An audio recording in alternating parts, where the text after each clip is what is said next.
রয়েছি হাওড়া রেল স্টেশনে। এখান থেকে আমরা সেকেন্দ্রাবাদের উদ্দেশ্যে আমার চিকিৎসা পর্বত চলে যাব। এখানে S5-এ আমাদের সিট পড়ছে। এখান থেকে আজ 20শে মার্চ বার শুক্রবার। তো দেখা হচ্ছে সেকেন্দ্রাবাদে।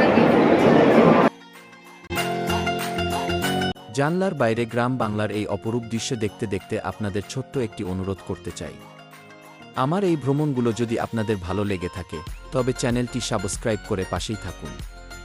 আর ভিডিওটিতে লাইক ও কমেন্ট করে জানাতে ভুলবেন না আপনাদের কেমন লাগছে। হাওড়া থেকে হায়দ্রাবাদ যাওয়ার পথে ওড়িশার কোল ঘেঁষে যখন ট্রেনটি ছুটছিল তখন জানলার বাইরে ধরা দিল এক মায়াবী দৃশ্য।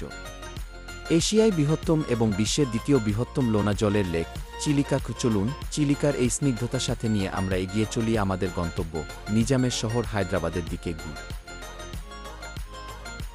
অবশেষে দীর্ঘ ট্রেন যাত্রা শেষ করে আমি পৌঁছে গেলাম নিজামের শহর হায়দ্রাবাদে। এখন আমি রয়েছি তেলেঙ্গানা রাজ্যের অত্যন্ত আধুনিক এবং আইটি হাব হিসেবে পরিচিত এলাকা গাচিবলিতে। চারদিকের আকাশছোঁয়া অট্টালিকা আর ব্যস্ত রাস্তাঘাটই বলে দিচ্ছে আমি এক অন্যরকম আধুনিক শহরে প্রবেশ করেছি।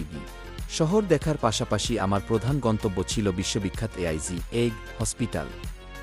বাইরে থেকে এর স্থাপত্য আর বিশাল এই লোগোটি দেখলেই বোঝা যায় কেন এটি দক্ষিণ এশিয়ার অন্যতম সেরা চিকিৎসা কেন্দ্র। ভেতরে প্রবেশ করতেই এর সুশৃঙ্খল পরিবেশ আর বিশাল করিডোরগুলো আমাকে মুগ্ধ করেছে। আজকের ভিডিওতে আপনাদের এই আধুনিক হসপিটালের এক ঝলক দেখালাম। তবে এর ভেতরে ঠিক কতটা উন্নত প্রযুক্তি, রোগীদের জন্য কেমন বিশ্বমানের সুযোগ সুবিধা এবং আধুনিক ব্যবস্থা রয়েছে তার সবকিছুর বিস্তারিত তথ্য নিয়ে আসছি খুব শীঘ্রই পরবর্তী ভিডিওতে। সেই বিশেষ পর্বটি মিস করতে না চাইলে এখনই চ্যানেলটি সাবস্ক্রাইব করে পাশেই থাকুন।